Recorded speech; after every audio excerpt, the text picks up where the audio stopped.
Don't you just hate it when your boss throws you under the bus? CEO of the Alpine F1 team Laurent Rossi recently made some scathing remarks about the team after a slow start to their 2023 season. He called the season opener in Bahrain amateurish after Esteban Ocon picked up a rare hat-trick of penalties and called Baku unacceptable after Pierre Gasly's entire weekend was hampered by a huge engine failure. After 7 years of Renault's return to F1, it seems their latest boss has had enough of the team spinning its metaphorical wheels. Rossi also said, "You're allowed to make mistakes. It's a basic principle, but you do need to learn from them. And when you make the same mistakes twice, it means you haven't learned and you're not taking responsibility." The 2023 Monaco Grand Prix, with Ocon scoring a brilliant podium for the team, will no doubt ease some of the pressure, but how has the team, who finished 4th in the Constructors' Championship last year, fallen into so much inner turmoil? A lot of the tension at Alpine stems from their own lofty expectations as a factory team. When they came back to F1 as Renault in 2016, then CEO Carlos Ghosn pledged the infamous 5-year plan to make them title contenders by 2020.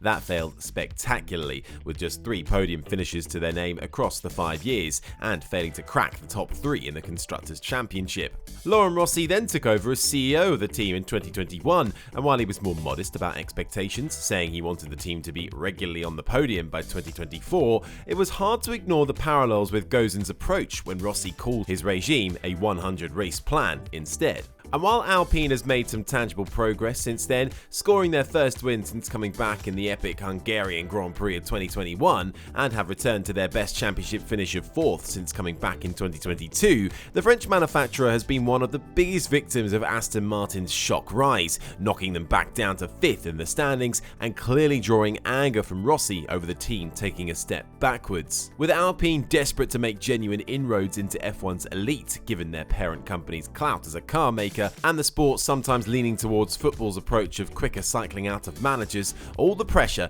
falls to team principal Otmar Szafnauer to quickly steady the ship, and he was quick to bite back when asked about Laurent's comments in Monaco. "We set ourselves a 100-race plan. We're 26 races into it. I still think that this is a time frame that's achievable, but it doesn't happen overnight." Mercedes and Toto Wolff, when he came in, they bought a championship-winning team in Broad, and it took 5 years to win. Red Bull bought Jaguar, a midfield team, and it took them 5 years to win. Aston have done a good job, 7th to probably 2nd, 3rd fastest team. You know how long Lawrence has owned the team?